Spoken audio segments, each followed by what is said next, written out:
Estamos con la doctora María Dolores Martín Arranz para hablar sobre indicaciones en la colonoscopia. Doctora, ¿es recomendable que todo el mundo se realice una colonoscopia a partir de los 50 años? Bueno, creo que antes de contestar a esa pregunta debemos pensar en por qué hay que hacerse una prueba si uno no tiene ningún síntoma, está estupendamente en su casa, ¿no? Entonces, en este caso concreto, el cáncer de colon es una patología muy frecuente, de hecho es el segundo tumor en incidencia en varones después del pulmón y también el segundo en mujeres después de la mama. No solo es una patología frecuente, sino que además conocemos su historia natural, conocemos cómo se desarrolla en el tiempo. Y existen lesiones precursoras, que también comentaremos algo, que se pueden extirpar antes de desarrollar el tumor y por lo tanto el tumor es prevenible. Además, esa historia natural nos ha permitido conocer que cuando tratas el tumor en estadios iniciales el pronóstico del paciente mejora y por lo tanto cuanto antes sepamos que el paciente tiene algo, mejor. Además, lo que se ha demostrado en los últimos años es que las estrategias de cribado poblacional, es decir, buscar el tumor en toda la población con un riesgo medio, es eficaz porque disminuye la incidencia del tumor y disminuye la mortalidad. Por lo tanto, sí que hay que hacer algo para buscar el cáncer de colon, eso es evidente. ¿Cómo hacerlo? Es lo que podemos discutirlo más. Para que un poco todos me entiendan, hay una prueba muy sencilla que es la determinación de sangre en heces. El paciente solo entrega una muestra de heces, no tiene ningún problema para él, en el que lo que se busca es si hay algo de sangre, cuál es la lesión que está produciéndola. Otra forma de hacerlo es mediante la colonoscopia, o bien colonoscopias parciales o bien colonoscopias completas. Es verdad que cada vez más es una prueba sencilla, asequible, que además con la sedación evita el dolor para el paciente, pero también es una prueba invasiva y no exenta de riesgos, que aunque sean bajos existen y hay que asumirlos, y además tiene una preparación incómoda. El tomar un montón de laxantes al paciente le es incómodo. Entonces, ¿hay que hacer una colonoscopia a todo el mundo? Pues quizás no. Quizás hay que seleccionar con el test de sangre oculta en heces aquellos pacientes que tienen un mayor riesgo y en esos, claramente, realizar una colonoscopia.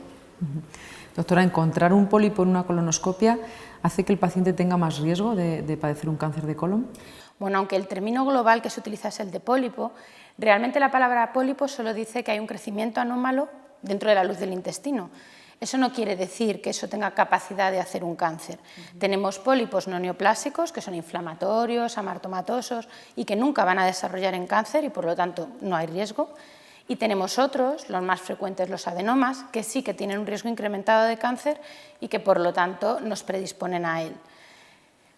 ¿Qué es esto para el paciente? Pues que la palabra pólipo no nos dice todo, sino que hay que esperar a ver la histología, el resultado de la biopsia o el resultado de la extirpación del pólipo y luego valorar. No todos los pólipos son igual de peligrosos, los chiquititos en poco número tienen muy poquito riesgo, un pólipo muy grande y con una estirpe histológica más agresiva va a tener mucho más riesgo de malignizar. Para entenderlo, siempre que se encuentra un pólipo, ¿es necesario repetir posteriormente la colonoscopia? Lo primero es que siempre que se encuentra un pólipo hay que quitarlo. El médico que realiza la exploración, en el momento, o si por alguna causa en ese momento no se puede, en otra exploración, se debe quitar ese pólipo y estudiarlo. Una vez que tenemos el resultado de la biopsia, es decir, una vez que hemos puesto el apellido al pólipo, si es de una estirpe no neoplásica, no hace falta hacer nada más, y si es de una estirpe con posibilidad de neoplasia, entonces sí que está indicada la repetición de la colonoscopia. Depende de muchos factores, de cuántos pólipos haya, del tamaño, del apellido concreto, la colonoscopia se hará en un intervalo de tiempo o en otro. Sin embargo, en este punto yo creo que es fundamental aclarar que para que todo esto valga de algo, el colon tiene que ir muy limpio. El colon, por definición, es una zona sucia del intestino y para nosotros, como médicos, cuando lo estamos valorando, o está perfectamente limpio o podemos saltarnos lesiones que se quedan pues, dentro de restos de heces y demás. Por eso somos tan pesados con la preparación de la colonoscopia. Es incómoda, es lo que le queda de incómoda a la prueba ahora que la sedación se ha hecho prácticamente universal, pero es muy importante la dieta, muy importante la toma de los preparados que indicamos y beber una cantidad adecuada de líquido para que podamos ver bien. Es la única manera de que la prueba sea fiable de verdad. Y en el caso en el que exista un familiar que ha tenido cáncer de colon o recto, ¿esto hace que la persona tenga un mayor riesgo de padecer cáncer y además hace que necesariamente se tenga que hacer una colonoscopia? En el cáncer de colon el componente genético y por lo tanto hereditario es claro y existe, por lo tanto de entrada a tu pregunta te diría que sí. pero como siempre, no en todos los casos igual. No es lo mismo que el que ha tenido el cáncer sea tu padre y a los 35 años a que sea un primo lejano a los 80. El riesgo evidentemente es muy diferente. Entonces, si el antecedente es un familiar de primer grado, y sobre todo en los casos más jóvenes, está indicada la colonoscopia y hay que hacerla además 10 años antes que el familiar más joven afectado.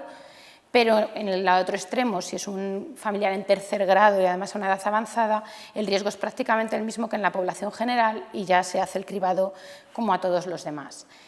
De todas formas, a pesar de que el riesgo genético está ahí, de que el componente hereditario es importante, también debemos conocer que el tabaco, el alcohol, la diabetes, el sobrepeso, el consumo de carnes rojas o de carnes en conserva también predisponen al cáncer de colon y son cosas que podemos modificar en nuestra vida diaria, la genética no podemos modificarla. Muy bien, doctora, pues con estas recomendaciones terminamos. Muchas gracias. Gracias a ti.